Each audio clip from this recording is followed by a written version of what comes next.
Welcome to the talk show Promising Bangladesh, sponsored by Crown Cement. And this is Sinha M. Sayeed anchoring this very talk show. Viewers, today we have invited two very important guests. One is Mr. Mohsen Rashid. He is advocate, Supreme Court of Bangladesh, and a leading political analyst in Bangladesh also. How are you, Mr. Mohsen? I'm good, thank you. Other being Barrister Abu Bakr Molla. He is Jamaat Islami, Bangladesh Jamaat Islami coordinator for Europe, and a vocal voice in the world of Facebook and YouTube. How are you, Barrister Bakr? I'm fine. Thank you very much for inviting me here. Thank you. Advocate Mohsen Rashid, you are one of the leading voice everywhere, online and offline both. And we know very well the recent visit of Indian Foreign Secretary, Mr. Mistry, to Bangladesh under the cover of Foreign Office consultations. And he had wide range of talks with our Foreign Secretary. And finally, he met Chief Advisor, Nobel laureate Professor Toynus. And immediately after the meeting, he had a press conference. And in the press conference, he expressed so many things. And one of them, India, quote, India wants positive and constructive relations with Bangladesh. How do you analyze all these things? Well, you see, I don't read much into Mistry's visit. This is a visit which was planned much earlier. That's one. Second is, I don't believe in the diplomatic language that he used or the diplomatic statement that he gave in addressing the press conference. I also don't read much into his talks with the chief advisor. Reason being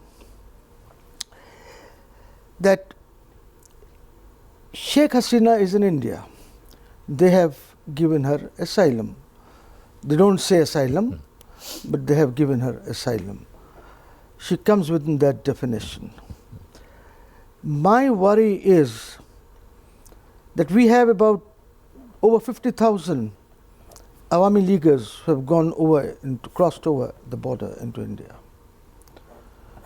And we have also noticed how the Indians have reacted. And this is not the first time that they have reacted. They reacted even after that cricket match, if you remember, if you recollect. So they are not behaving like our friends. So we are a small nation. Militarily, we are a very small nation. Economically, we are a smaller nation. But we are a nation with vigor. We are a vibrant nation. We are a nation which has nationalistic bend of mind. So if India thinks that they will use their hegemonic tendencies to suppress Bangladesh, I think that's next to impossible. That will never happen, and that cannot happen. Now, coming back to what is going on, India and Bangladesh both should now cool down this rhetoric which is there. It must come down. If it does not, then our attention is diverted somewhere else. We need to do a lot of work. You see, over 28 lakh crore takas have gone out of this country. We've got to get this money back. We can't get this money back, as we know. It's not easy, because wherever it has gone, they would not allow this money to come out of their economy. So this money will remain there, but what we can do is look into some kind of a mechanism whereby we can convert that money into our Bangladesh sovereign money with such and such country and use it when we require to. Now that's the other thing. Now, it takes time. India did what it did to Pakistan in over 25, 26 years or 23 years, I don't know exactly, from 47 to 71, to break They were not supportive of Bangladesh, I'm sorry to say. They were supporting their own cause, their own interest. So if you see, 16th of December, they celebrate as a victory of India over Pakistan. That is what they do. They do not talk of Bangladesh. They do not say we created Bangladesh. But in their army, air force, when they celebrate this, with that big photograph of, and they have taken out the Bangladeshis from there. The photograph in the Indian Army headquarters in Delhi, that does not show our people. That's a photograph which concentrates or focuses more on General Singh and Niazi, General Niazi. You see, we have to understand these Aurora things. and Niazi. Aurora and Niazi. We have to understand this this dynamics that was there, and they certainly do not want two Pakistans, one on the eastern side and one on the western side. So they are afraid, as our relationship grows with Pakistan, you see, they would not like it. So they would come in again and give us a punch. So for saving ourselves as a safety measure, we have, excuse me, we have to develop some strategic thinking as to how we can develop this and remain as an independent sovereign country. So to do this, to contain the Indian punch that will come towards us, what we need to do is this, we have got to think of a strategic security arrangement. And the best way going forward is multilateralism. And when I talk of multilateralism, I'm also talking of regional multilateralism. And this can be done under the SAARC umbrella, with or without India. Because this is the only region which has no regional organization, functional regional organization. I'll come to you. Very important point is, Mr. Barrister Bokor, you are permanently settled in UK and practicing there, and for a few days you are now visiting Bangladesh. Right.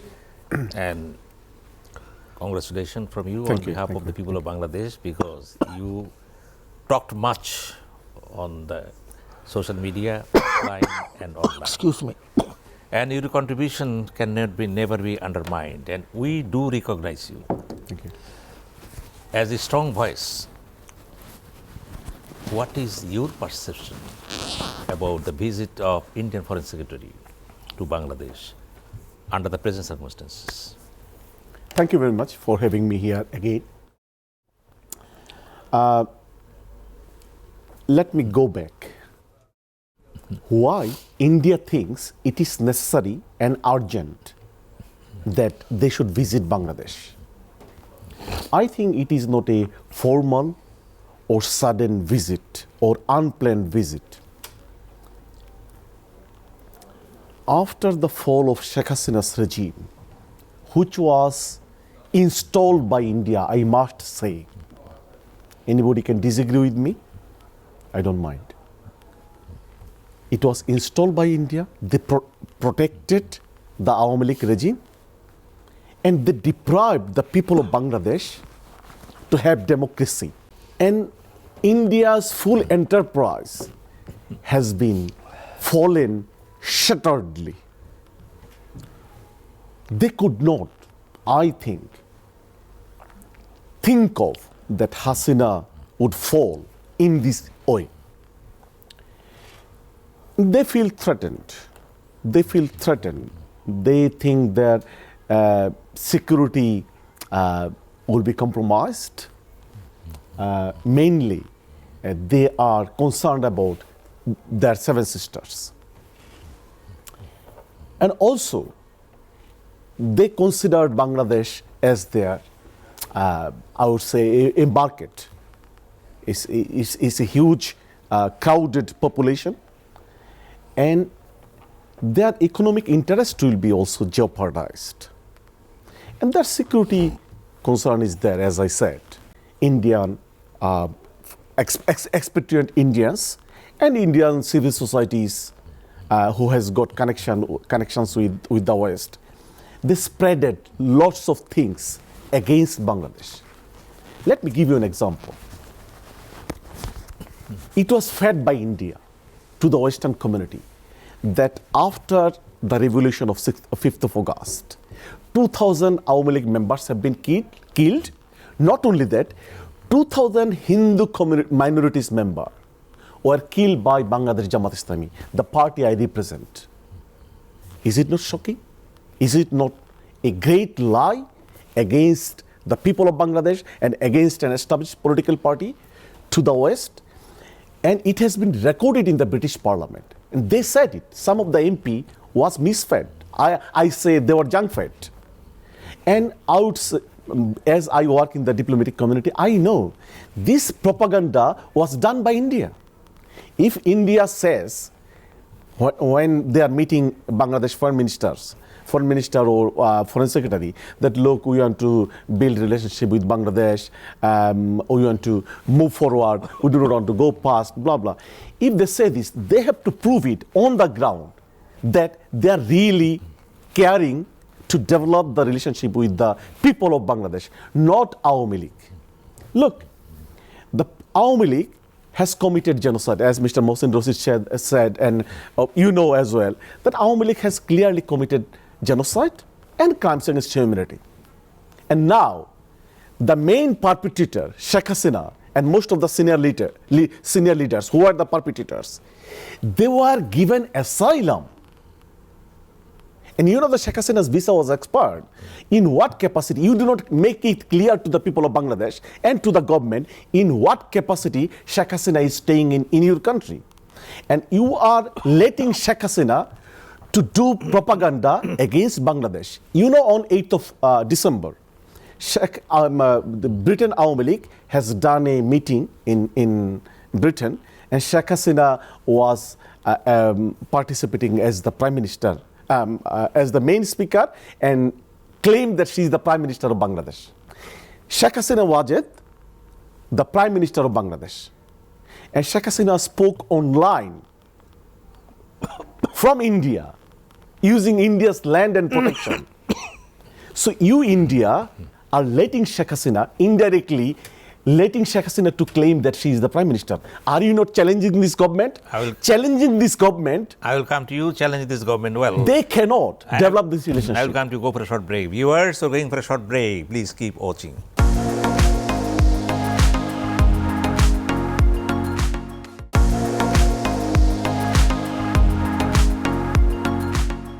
Viewers, we are back to the talk show Promises in Bangladesh, sponsored by Crown Cement, and we are having talks with Advocate Mohsen Rashid and Barrister Abu Bakr, spokesmen for Bangladesh Jamaat Islami for Europe.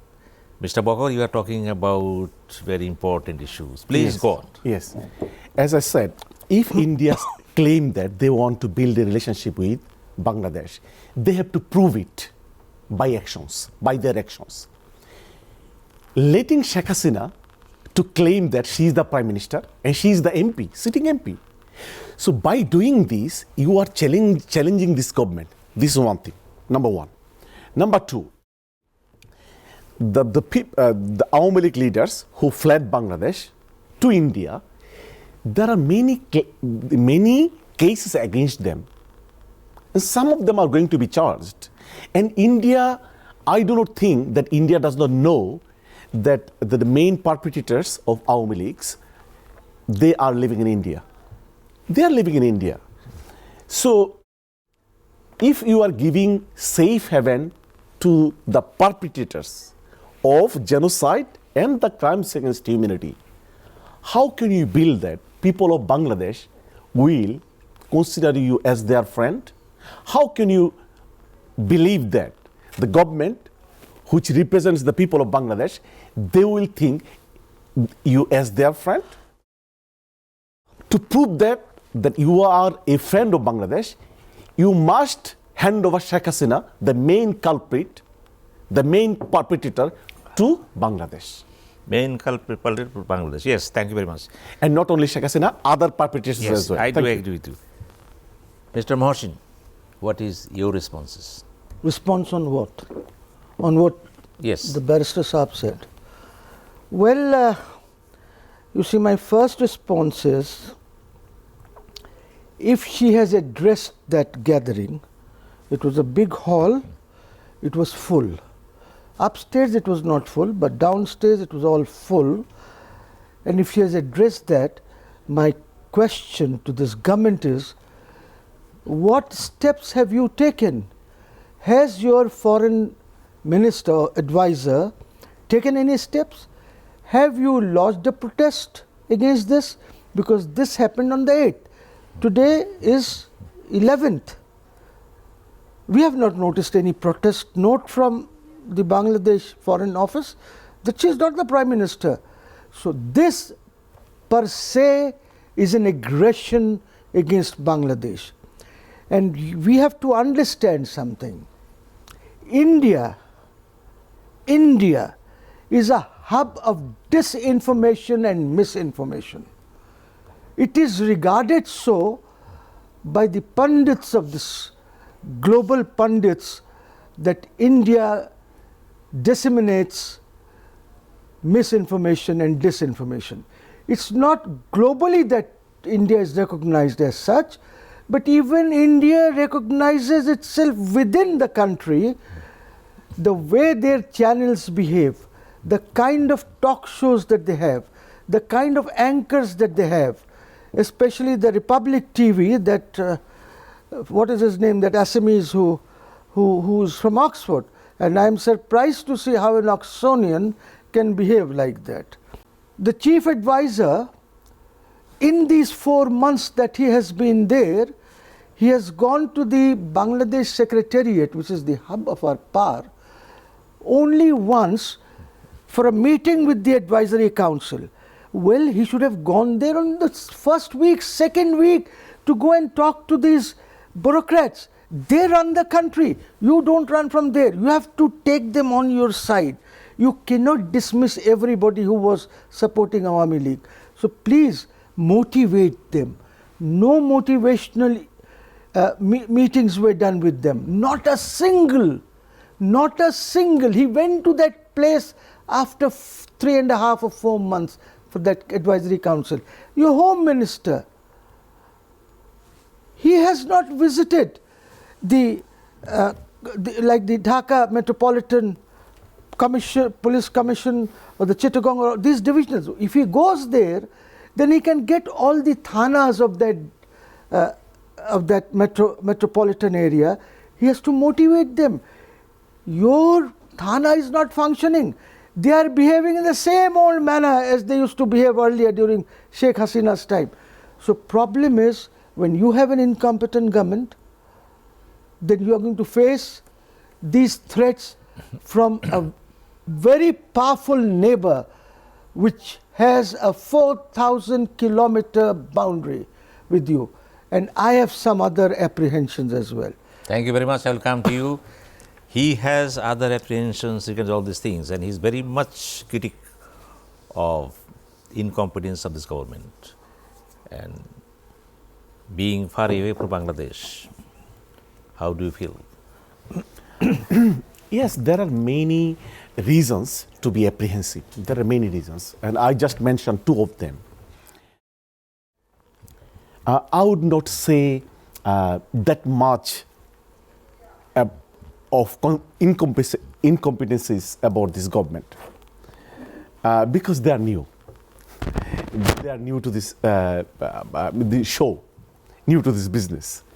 And 4 months is not that long. 4 months is very short. We should give them time.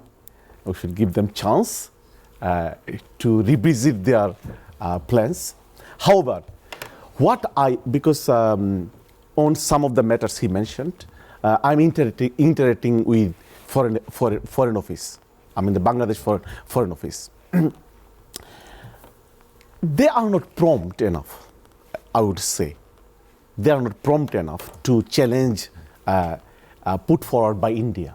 India has a permanent and strong, robust bureaucracy. With compared to Bangladesh, I would say they should really work hard. Bangladesh Foreign Ministry should really work hard You know that, as I mentioned earlier, Britain has many parliamentary groups. One of them is called British Commonwealth Parliamentary Group. They have recently published a report. Perhaps you remember, I have forwarded to you. You will be shocked, and the audience will be shocked as well, seeing those reports, that they mentioned that minorities are being attacked everywhere. 2,000 people have been killed. And as I said earlier, Jamaat has killed 200 people. And it was believed by the parliamentary group of Britain. And they published a report.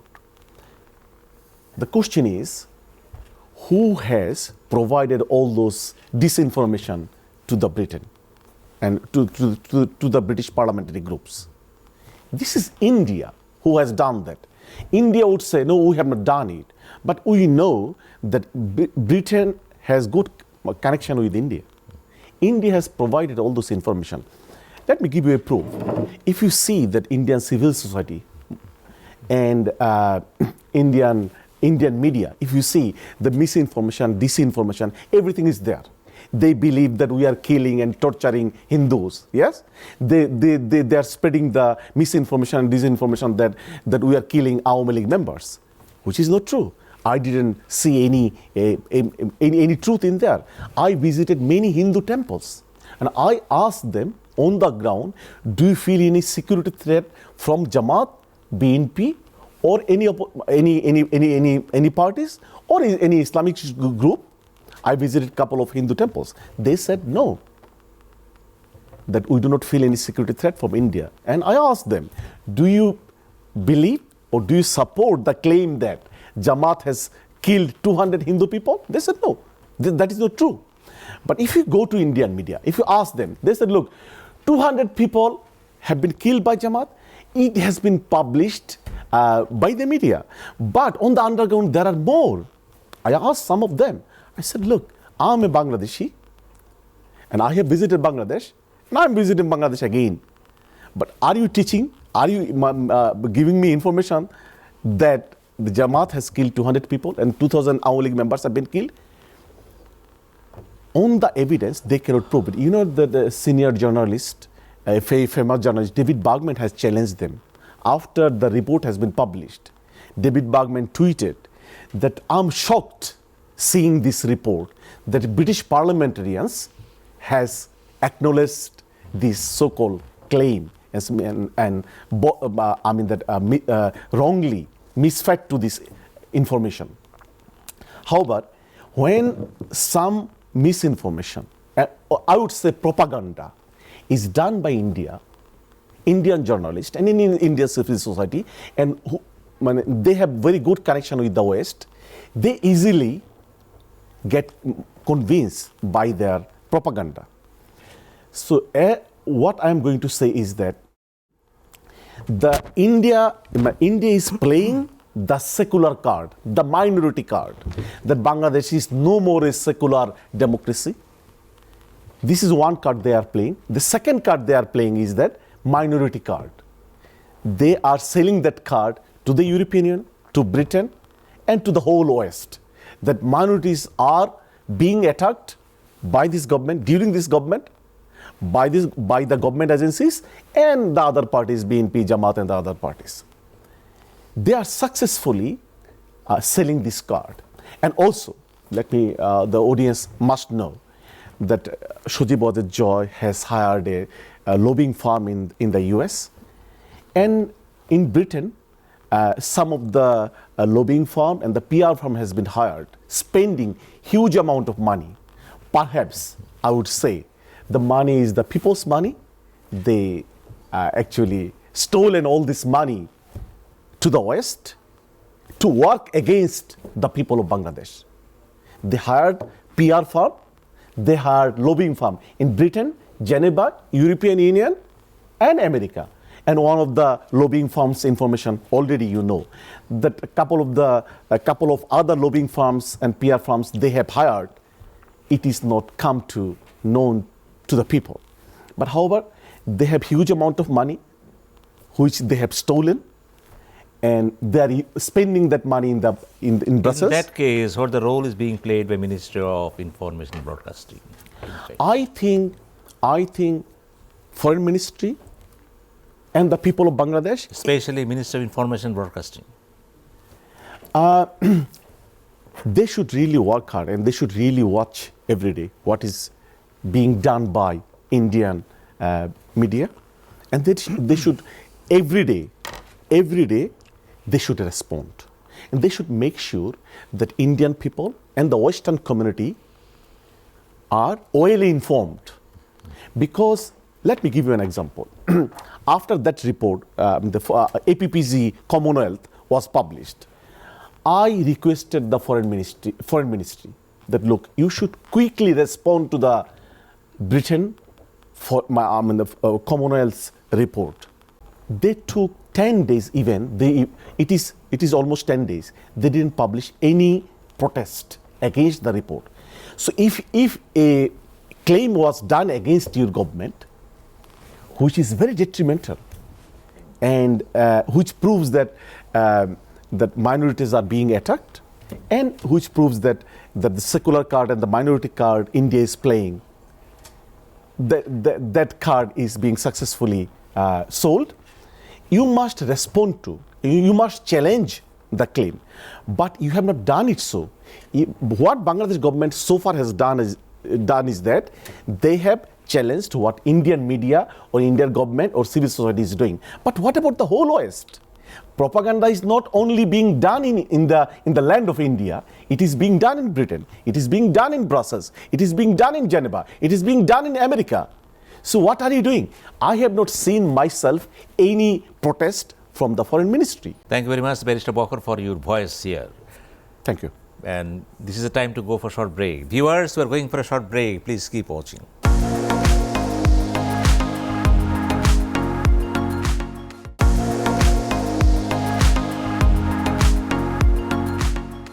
Viewers, we are back to the talk show Promising Bangladesh, sponsored by Crown Cement, and this is Sinha M. Sayeed anchoring this very talk show.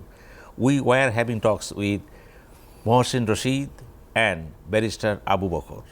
Mr. Mohsen Rashid, we know very well that the existence of SARC is at risk at this very moment because there is no relationship between India and Pakistan, and there's the two major players here.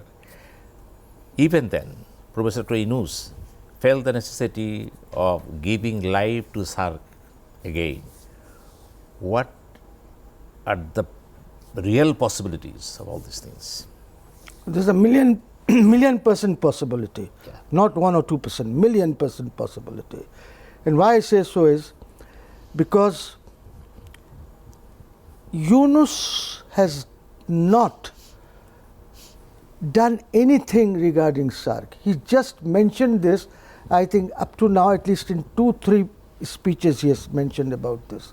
But you have to take practical steps to revive it. And what are the practical steps? Mr. Yunus may not know, but at least a foreign advisor knows. He should have gone and advised him. There's another Mr. Kader or somebody who's been roped in recently for Rohingya or whatever. He knows what is to be done. So what is to be done is, he should write letters to all the member nations of SARC. Send a special envoy with these letters to all the SARC nations, including a few states which have got observer status, like China, like the United States. They have observer status in SARC. Has he followed on what he said? I'm sorry to say he has not. He has not. How long does it take to write a lovely dual letter to the Prime Minister of Pakistan, to the Prime Minister of Nepal, to the Prime Minister, the President of Sri Lanka? How long does it take? Or the Prime Minister of India? How long does it take? It's the same letter that you will write. One draft sent to all these heads of government. And your special envoy is going to have talks with them on this. Then you will know what is happening. And once you get the report back from your special envoy that India says this, Pakistan says this, this country says this, whatever report you get back, then you act on that by holding some kind of a summit or some kind of a foreign ministers meeting in Dhaka to see how you can revive it, whether you need to change the charter or not. So, have you followed on? 4 months is a long time, sir. These days when you have elections in other European American countries, they say within 90 days, this is what I will achieve. 4 months have gone by. What have you achieved? Tell me. My Chief Justice, our Chief Justice of Bangladesh, when he took over, within a few weeks, he brought in all the judges. He spoke to them. He gave a roadmap as to how judiciary should function. And you're saying 4 months, you have got more than 7,000 bureaucrats working for you.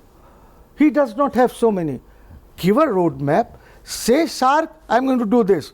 Achieve this in 3 weeks, 4 weeks. I'm going to have this within such and such time. Are you doing that? You're not doing that. What this government is doing or its advisors are doing is just simply enjoying protocol. That's about it. Because this is an NGO government, you must realize this. This is not a government who people in the cabinet are not those people who are dynamic. They're not. They don't have dynamism. You see, they are people who have been running NGOs. And you cannot have statecraft being run by NGOs. Statecraft is a completely different ball game altogether. You have to understand that. And if you say, well, Yunus didn't know this, Yunus didn't know that. Well, I know Yunus didn't know. Why did you bring him here? Why did you bring him? I know why you brought him. I know why you brought him. Because you were told by certain people, and America sounded this out to Yunus much before August 5, that you are going there to head the government. And he said, okay. You see, well, they were right. Because there were strategic reasons for bringing in Yunus as the head of government, to contain India.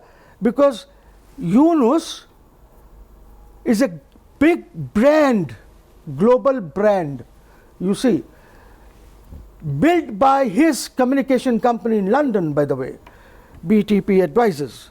See, we know this. It's not that we do not know. So if he does not know, then you should give him advisors who can advise him. Your great advisor, Asif Nazrul, is his base. And Yunus has said so many times that my constituencies are the students. He has not mentioned about 18 crore people. He should have said my constituency is the 18 crore people of Bangladesh. He is banking on the students. For what? For what? There are many, many good people here. There are many, many good people in Bangladesh who can really build this country and take it to the skies. There are people. There are people who can contain this Indian propaganda or whatever is this. Well, India is a big country. India in the United States, in England, they have got their own people. But there are other people also which should be used.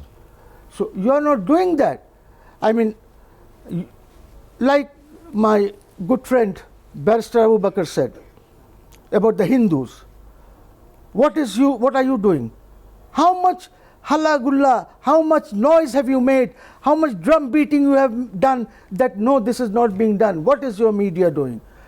Why don't you bring in Hindus and talk to them, sensible Hindus, reasonable Hindus, bring them on your show, or that so many channels, 30, 40 channels, bring them on your show, talk to them and they'll all tell you.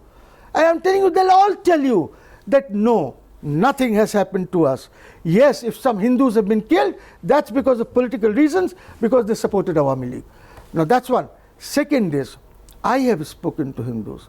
I am trying to partner as Muslim League with Hindu Mahajot, because if they had not supported, Hindus had not supported, you would not have got Pakistan. You see, they supported us also. We have to talk to them. We have to work with them. There are about 1 crore plus Hindus in this country. So I am talking to Mahajot, Pramanik, yes. And we have meetings.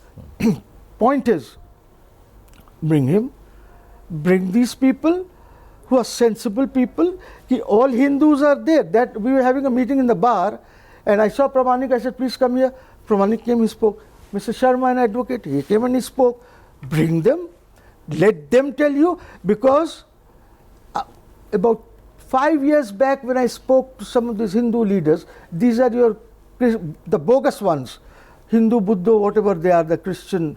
When I spoke to them, they sat with me across the table and they said that it's the Awami Leaguers who attack our mandirs. It is the Awami Leaguers who rape our daughters, they told me. So I said, then why don't you say this publicly? I was categorically told on my face, we will never do that, we cannot do that. And one more thing, and you know what they said? We will always say that it's BNP Jamaat. Thank you very much. Barrister Abu Bakr, you listen to Mr. Mohsen Rashid.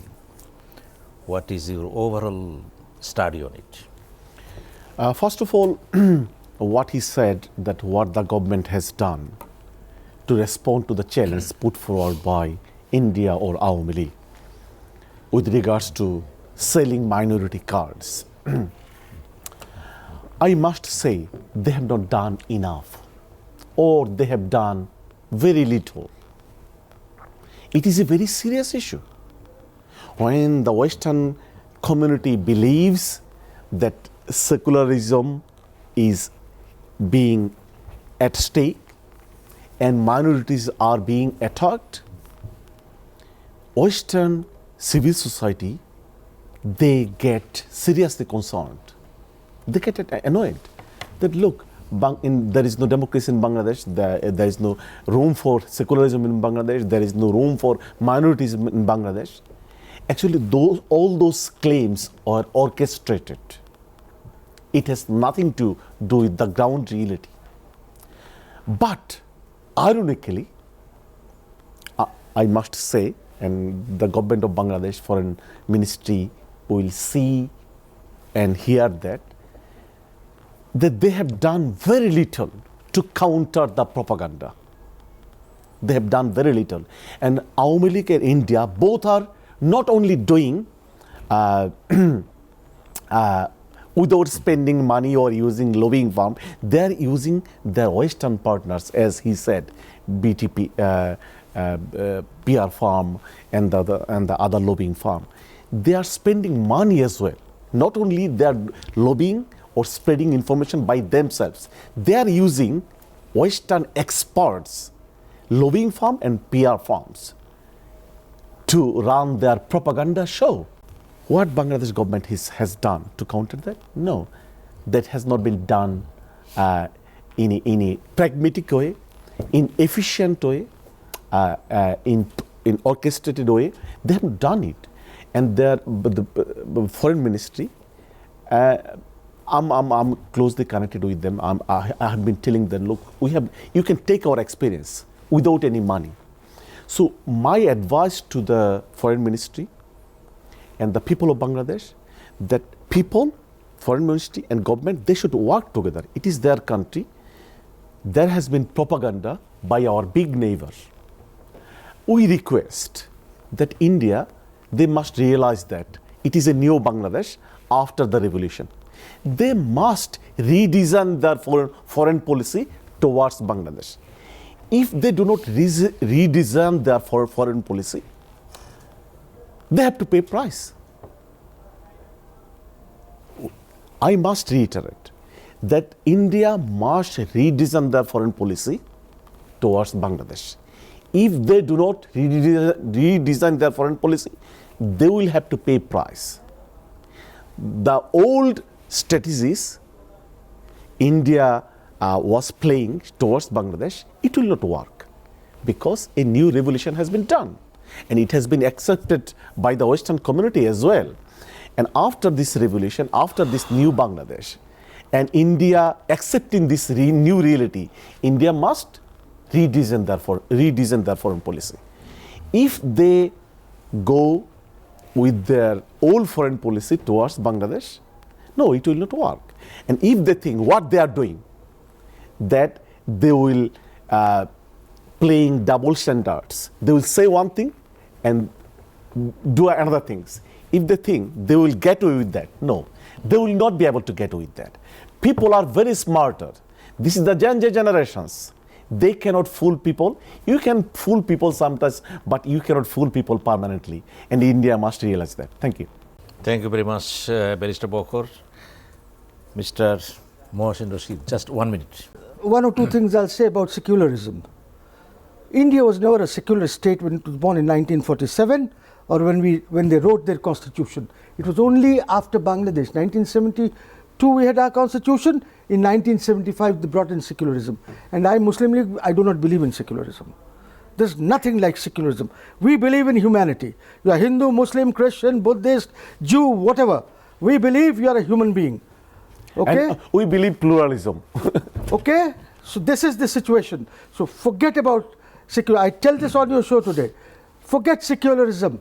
You'll be more safe if there is a government which works on the basis of humanity and which works on the basis of rule of law. See, I have not used the word democracy. My friend has used it quite a few times, you see.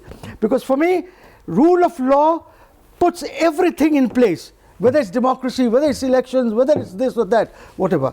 About foreign policy, Bangladesh never had a policy on anything in these 53 years. Thank you very much. You're welcome, sir. Thank you. Advocate Mohsen, and thank you very much, Barrister Bokor. Thank you, We are about to end Mr. this talk show, and before I end this talk show, I have to summarize all these things. Viewers, we are about to end this talk show, and as usual, I have to summarize what the two speakers expressed, opined, and commented here. From the standpoint of nationalistic attitude and gesture, both of them are very high, and they spoke very loudly about the recent issues in Bangladesh, especially they are very much worried about what is going to take place in India, especially because they are spreading disinformation. Seriously, not only in India, Barrister Bokor emphasized there is a flow of disinformation going from West Europe to America, America to West Europe. In fact, global disinformation now is going on centering Bangladesh. Why all these things are taking place? Both of them raise the question, what the importance of Ministry of Information Broadcasting, Ministry of Foreign Affairs? Are they doing very well? If not, time is over. They should take immediate initiative from the standpoint of the government, because grassroots level and people in the field, they are very serious about the sentiment of Bangladesh, but these messages are not going to reach all over the world because of incompetence or limitations of the government. And both of them believe this is a time for Dr. Yunus to gear up all these things, speed up all these things, so that the messages and voices of the people of Bangladesh should go through proper channels to the Europe, to America, and to India, Asia, and the SAARC countries. And Mr. Mohsen Rashid believe SAARC is not dead, but it is almost dead because of inaction of the partners. And it is a time to revive it, give a new life to it. And that is true. And both of them also believe that Bangladesh should go for a long way. With the spirit people have shown on July and August. And with this sense of understanding, let us go for a long way. And thank you very much for the next talk show. Thank you.